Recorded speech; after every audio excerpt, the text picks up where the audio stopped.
दोस्तों, कैसे हो आप सब। मैं रविंदर स्वागत करता हूं आप सबका फिर से एक बार मेरे नए ब्लॉग में। आज हम निकल रहे हैं अपने शहर पानीपत से कैंची धाम की यात्रा के लिए, जिसमें मेरे साथ हैं मेरे भैया और उनकी फैमिली। तो अब हम निकलेंगे यहाँ से पानीपत से और रात को जाके करेंगे हरिद्वार स्टे। सुबह जल्दी निकलकर फिर हम निकलेंगे आगे कैंची धाम की यात्रा के लिए। आगे का ब्लॉग आपको दिखाते रहेंगे जैसे जैसे हम जिस जिस पड़ाव पर पहुँचेंगे। तो रात के बज चुके हैं लगभग 11 और हम पहुंच चुके हैं हरिद्वार। यहाँ पहुंचकर हमने अपना रूम ले लिया है। अब यहाँ बैठ के हम खाएंगे खाना और करेंगे रेस्ट। सुबह कोशिश करेंगे जल्दी से जल्दी यहाँ से निकलने की, क्योंकि सफ़र आगे का बहुत लंबा है। तो मिलते हैं दोस्तों, चलिए सुबह। हेलो दोस्तों, सुबह के बजे हैं 5:30 और हम निकल चुके हैं अपने होटल से अपना कैंची धाम की यात्रा के लिए। और हम इस वक्त हैं NH हाईवे 734 नंबर पर, जहाँ कि सीधा जाता है नैनीताल। अब लगभग 100 किलोमीटर हमें चलना ही है। उसके बाद हम स्टे करेंगे, फिर आगे देखते हैं किस लोकेशन पे पहुँचेंगे, फिर आपको बताएंगे। हरिद्वार में तो बारिश बहुत ज़्यादा हो रही थी, इसलिए हम आपको दिखा नहीं सके कुछ भी। हम सीधा गाड़ी में बैठ कर निकल दिए। अब हाईवे पर हैं हम NH 734 पर। आगे जहाँ भी रुकेंगे आपको बताएंगे दोस्तों। मौसम बड़ा ख़राब है, अभी भी हल्की हल्की बारिश चल रही है और हम बारिश में ही गाड़ी ड्राइविंग कर रहे हैं। चलिए दोस्तों, मिलते हैं आगे।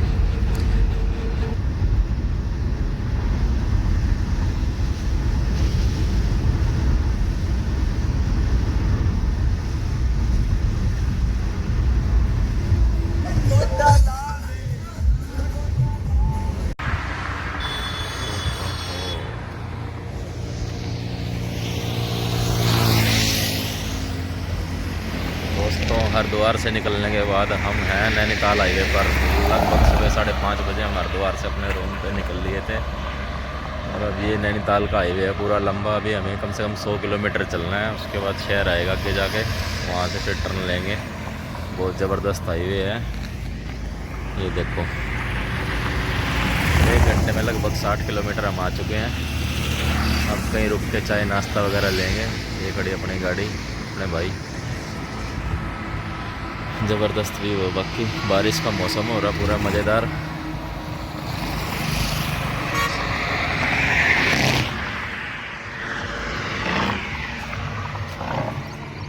दोस्तों, यहाँ रुके थे हम चाय पीने के लिए। यहाँ से लगभग नैनीताल 90 किलोमीटर दूर है। ये जगह पता नहीं कौन सी है। हाईवे है, पकड़ का हाईवे है। अभी तक हमारे 2 टोल लगे हैं इस हाईवे पे। शायद NH 733 हाईवे है ये। बहुत ज़बरदस्त हाईवे है, बहुत मज़ा आ रहा है गाड़ी चलाते हुए इस हाईवे पे।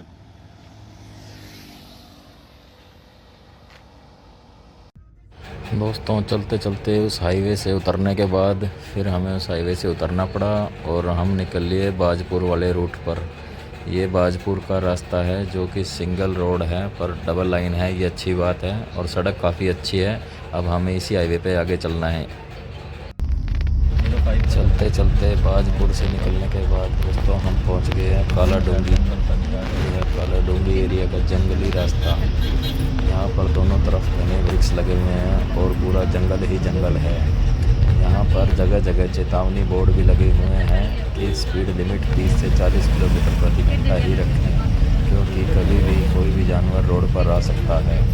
हम भी अपनी स्लो स्पीड में इसी तरह आगे बढ़ते जा रहे हैं और सफ़र का मज़ा ले रहे हैं। बाकी यहाँ पर हरियाली बहुत है, नेचर का एकदम बहुत ही अच्छा रूप है यहाँ पर। तो सब कुछ देर चलने के बाद आगे जाकर थोड़ा सा हिल एरिया स्टार्ट हो जाएगा। फिर हम नैनीताल की पहाड़ियों में घूमने लगेंगे और आगे निकल जाएंगे हम अपने कैंची धाम की यात्रा के लिए।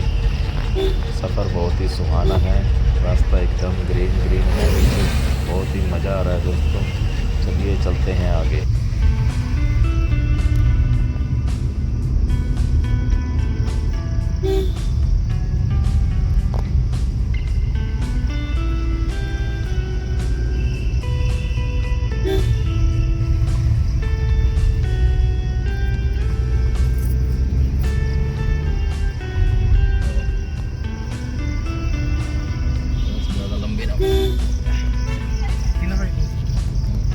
काफ़ी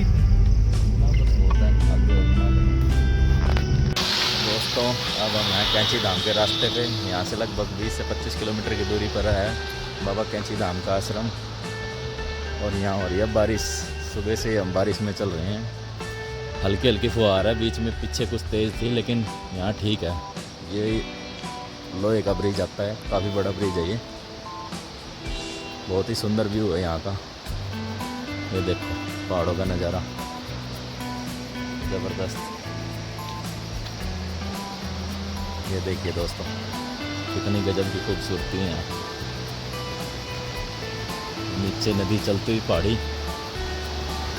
अभी जो ऊपर से पानी आ रहा है पहाड़ों से, वो भी बारिश वाला ही आ रहा है, मटमैला। मैं आपको जूम करके दिखाता हूँ। ये देखिए सामने, ये देखिए। नहीं तो बिल्कुल शीशे जैसा पानी आता था पहले, अब बिल्कुल मटमैला जला रहा है। बहुत सुंदर व्यू है इस ब्रिज का।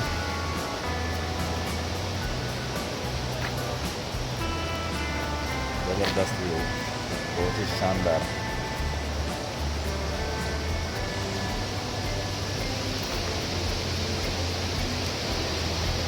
ज़बरदस्त।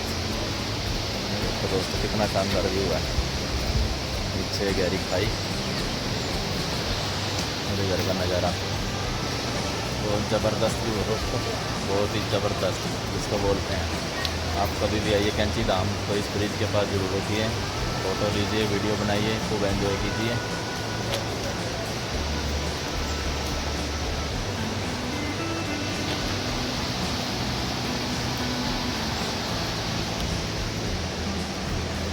ज़बरदस्त व्यू है दोस्तों।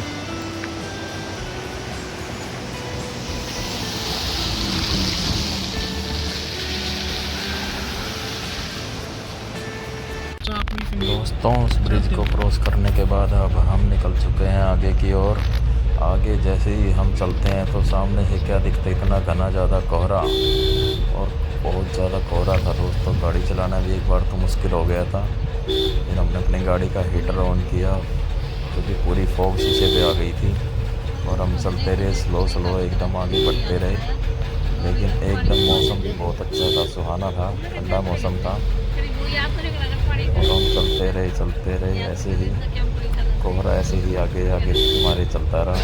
चलते चलते फिर हम पहुंच गए भवाली वाले रूट पर, और कुछ ही देर में हम बस भवाली पहुंचने ही वाले थे। कुछ किलोमीटर चलने के बाद दोस्तों आखिर हम पहुंच गए भवाली। ये भवाली शहर आएगा आगे जाकर। ये बहुत ही बिजी शहर है, यहाँ पर काफ़ी ट्रैफिक रहता है। अब आगे जाकर एक चौराहा आएगा जहाँ से कुछ रास्ते अलग अलग निकलते हैं। वहीं से हमारा भी एक रास्ता निकलेगा लेफ़्ट साइड में, जहाँ लेकर जाएगा हमें कैंची धाम की ओर। यहाँ से अलग अलग रूट के 3-4 रास्ते निकलते हैं। और यहाँ चौक पर ही आपको जो मिनी बसें होती हैं वो खड़ी मिल जाएंगी अलग अलग रूट पर जाने के लिए। जब मैं पहली बार आया था तो मैंने यहीं से बस पकड़कर दूसरे रूट पर लिया। चलिए दोस्तों चलते हैं आगे। हाँ ये चौक सा याद आ गया, मैंने यहीं तक बस पकड़ी थी वापसी की। हाँ यहाँ तक दूसरे साधन में आया था, फिर यहाँ से बस मिली थी। नहीं सारे थे, फैमिली थी, गिल्ली बच्चे। अच्छा एक टाइम मतलब देख लेंगे। इधर है, इधर अब उधर है।